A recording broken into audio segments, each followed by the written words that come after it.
Vabim vas, da vstanete in bomo prisluhnili slovenski himni.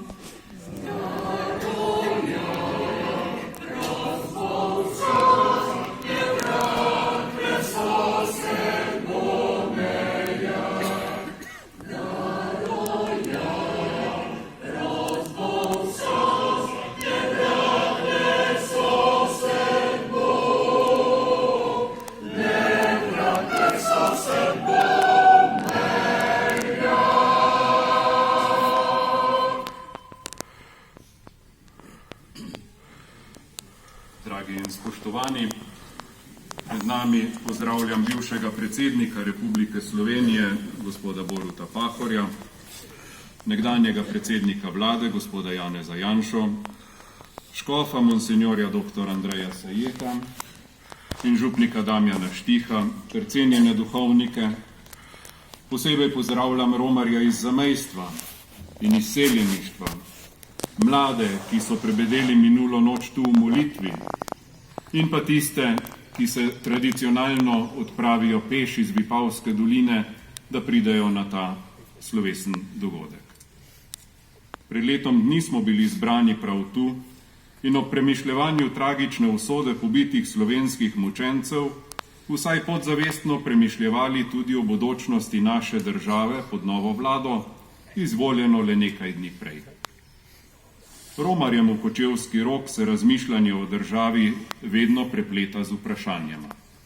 Prvič, ali je ta država približek cilja pobitih, ki so se kot meščanstvo ali kot pripadniki vaških straž ali kot domobranska vojska zoperstavili nasilni spremembi družbenega reda, to je revoluciji.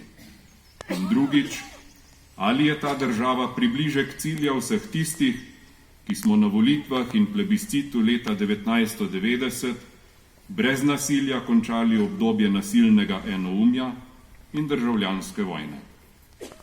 Presojanje stanja države skozi ta vprašanja nam daje tudi izhodišče za današnji razmislek.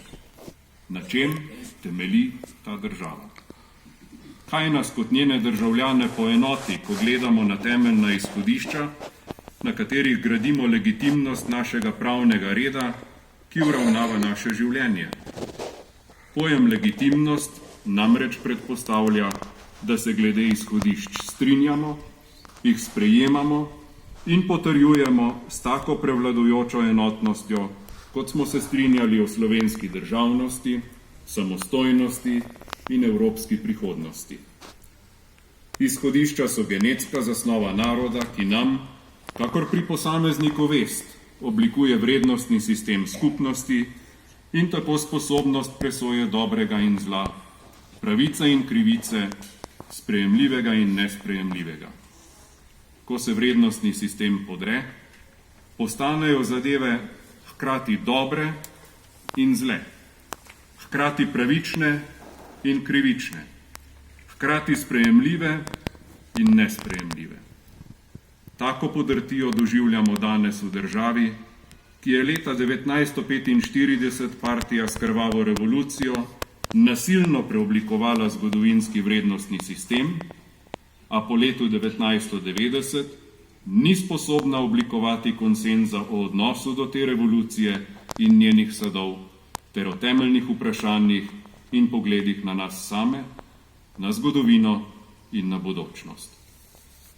Današnjo slovesnost bodo oblikovali mešani cerkveni pevski zbor svetega Pavla iz Vrhnike pod vodstvom Primoža Malavašiča, solist Marko Fink ter osrednji govornik dr. Andrej Fink. Med posameznimi točkami ne ploskamo, ampak premišljujemo o naši stvarnosti in o razlogih za množične poboje, o žrtvah komunističnega nasilja in o naši poklicanosti k prebojenosti.